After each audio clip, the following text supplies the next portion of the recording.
பாண்டிய நாட்டின் ஒரு பகுதியான வேம்பாறை ஆண்ட அரசர் ஒருவர் மிகவும் இனிமையானவர்.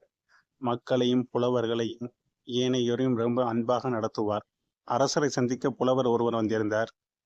அரசர் அவர் பாடிய பாடலை கேட்டு மகிழ்ந்து அவருக்கு உணவளிக்க விரும்பினார். உணவளிப்பதற்கான ஏற்பாடு செய்யப்பட்டது. அரசர் தன் கையாலேயே உணவு பரிமாறி புலவரை மகிழ்ச்சியடை செய்தார். புலவரும் நன்கு உணவருந்திக் கொண்டிருந்தார். அப்பொழுது வானத்தில் பறந்து கொண்டிருந்த கழுகு ஒன்று தன் கால்களில் பாம்பை ஒன்று கவ்வியபடி பறந்து வந்து கொண்டிருந்தது. அது அரசரும் புலவரும் அமர்ந்த மேற்பரப்பை நோக்கி பறந்து வந்த பொழுது அந்த பாம்பின் வாயில் இருந்து ஒரு துளி விஷமானது அரசர் புலவருக்கு பரிமாறிக் கொண்டிருந்த உணவில் விழுந்து விட்டது. அதை அறியாத அரசர் அந்த உணவை புலவருக்கு பரிமாறினார். புலவரும் அந்த உணவை உண்டு விட்டார். திடீரென அவர் மயங்கி விழுந்து உயிரை விட்டார். புலவர் இறந்ததைக் கண்ட அரசர் மிக வருத்தப்பட்டார். வேதனையில் துடித்து போனார்.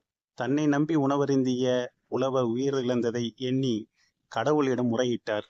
கர்மாக்களுக்கான வினைப்பயன்களை நிர்ணயிக்கும் சித்திரகுப்தர் இதனை யமலோகத்திலிருந்து பார்த்து கொண்டிருந்தார். இப்பொழுது அவருக்கு இந்த கர்ம வினைக்கான பயனை யாருக்கு கொடுப்பது என்று குழப்பமாகிவிட்டது.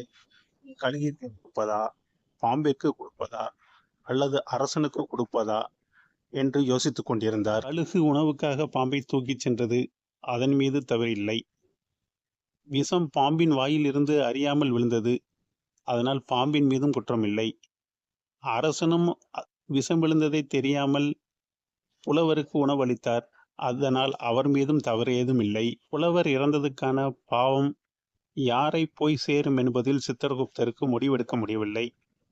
இதை பற்றி யமதர்மரிடமே கேட்போம் என்று சித்திரகுப்தர் யமதர்மனை நாடினார். இதனை கேட்ட யமதர்மர் சித்திரகுப்தனை பார்த்து, இதற்கான விடை மிக விரைவில் தெரியும், அதுவரை சற்று பொறுத்திருங்கள் என்று கூறினார். இதனிடையே பூலோகத்தில் அரசரின் பெருமை அறிந்த மற்றொரு புலவர் அரசரிடம் உதவி பெறுவதற்காக வேம்பாற்றை வந்தடைந்தார். வேம்பார் வந்த புலவருக்கு அரண்மனை எங்கிருப்பது என்று தெரியவில்லை. அங்கும் இங்குமாக அலைந்து கொண்டிருந்தார். அவர் எதிரே வந்த ஒரு பெண்ணிடம் அரண்மனை எங்கிருக்கிறது என்று கேட்டார்.